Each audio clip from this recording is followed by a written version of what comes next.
Whoville did not. The Grinch hated Christmas, the whole Christmas season.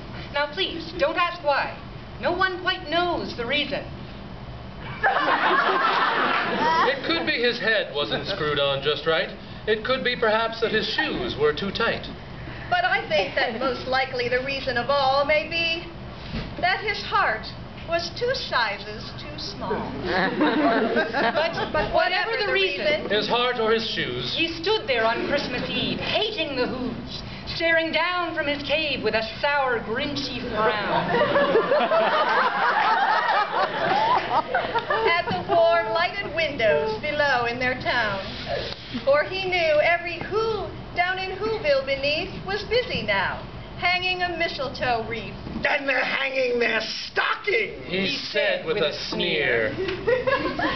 Christmas is tomorrow's Christmas. It's practically here. Then he growled with his Grinch fingers nervously drumming. I must find some way to stop Christmas from coming.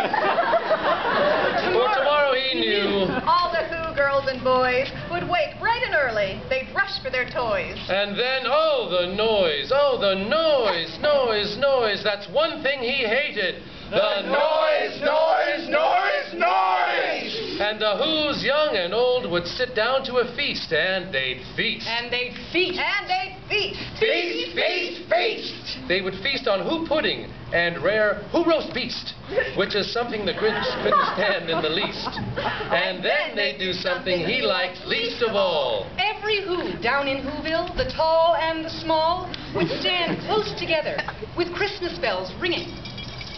They'd stand hand in hand, and the Who's would start singing. They'd sing. And they'd sing. And they'd Sing. And the more the Grinch thought of this Who Christmas sing, the more the Grinch thought, I must stop this whole thing. For 53 years I've put up with it now. I must stop this Christmas from coming. But how? Then he got an idea. An awful idea. The Grinch got a wonderful, awful idea. I know just what to do.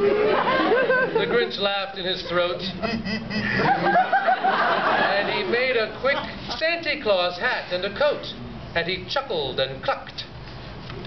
What a great Grinchy trick. With this coat and this hat, I look just like Saint Nick. All I need is a reindeer. The Grinch looked around, but since reindeer are scarce, there was none to be found. did that Stop the old Grinch? No! The Grinch simply said, If I can't find a reindeer, I'll make one instead. So he called his dog, Max.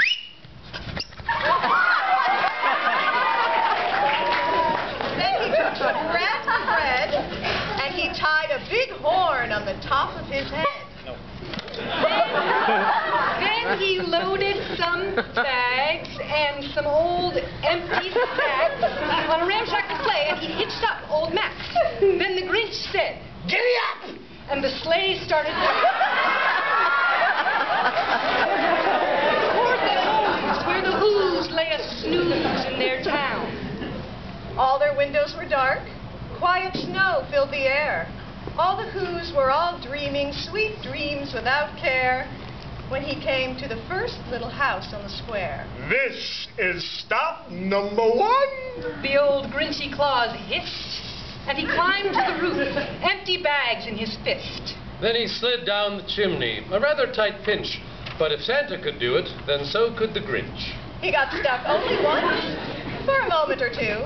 Then he stuck his head out of the fireplace flue, where the little Who's stockings all hung in a row. These stockings He grinned. are the first things to go. Then he slithered and slunk with a smile most unpleasant around the whole room. And he took every present.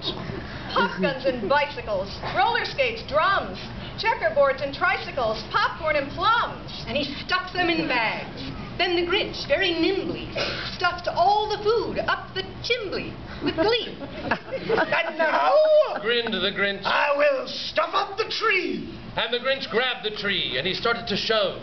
when he heard a small sound like the coo of a dove. He turned around fast, and he saw a small who.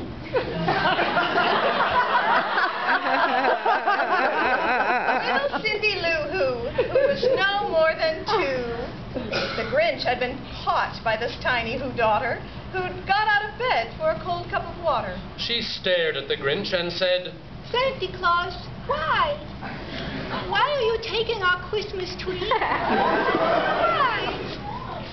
And you know that Grinch was so smart and so slick that he thought it up.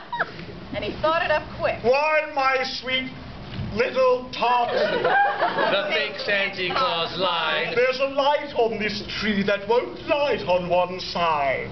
So I'm taking it home to my workshop, my dear. I'll fix it up there, then I'll bring it back here. And his fib fooled the child.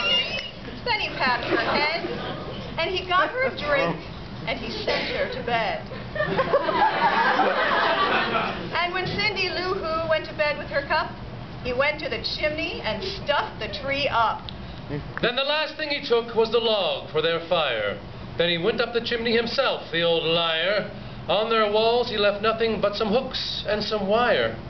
And the one speck of food that he left in the house was a crumb that was even too small for a mouse.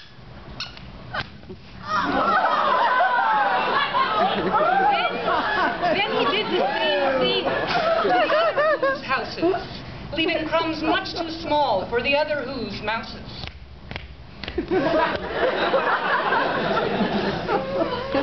It was 15:15 dawn. All the Who's still abed. All the Who's still a snooze. When he packed up his sled, packed it up with their presents, the ribbons, the trimmings, the wrappings. The tags and the tinsel, the trimmings, the trappings. 3,000 feet up the side of Mount Crumpet, he rode with his load to the tip-top to dump it. Pooh-pooh the Who's! He was Grinchishly humming. They're finding out now that no Christmas is coming.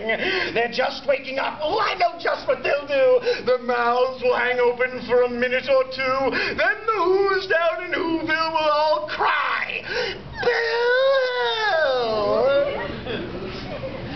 That's a noise Grinned the Grinch. that I simply must hear. So he paused, and the Grinch put his hand to his ear.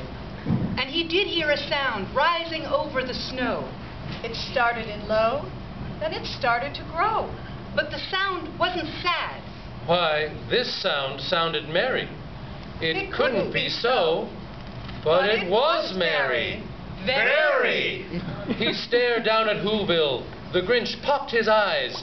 Then he shook. What he saw was a shocking surprise. Every Who down in Whoville, the tall and the small, was singing without any presents at all. He hadn't stopped Christmas from coming. It came! Somehow or other, it came just the same. And the Grinch, with his Grinch feet ice cold in the snow, stood puzzling. How could it be so? It came without ribbons! Horrible stick. It came without tags! It came without packages, boxes, or bags! And he puzzled 3 hours till his puzzler was sore. Then the Grinch thought of something he hadn't before. Maybe Christmas, He thought, doesn't come from a store. Maybe Christmas, perhaps, means a little bit more. And what happened then?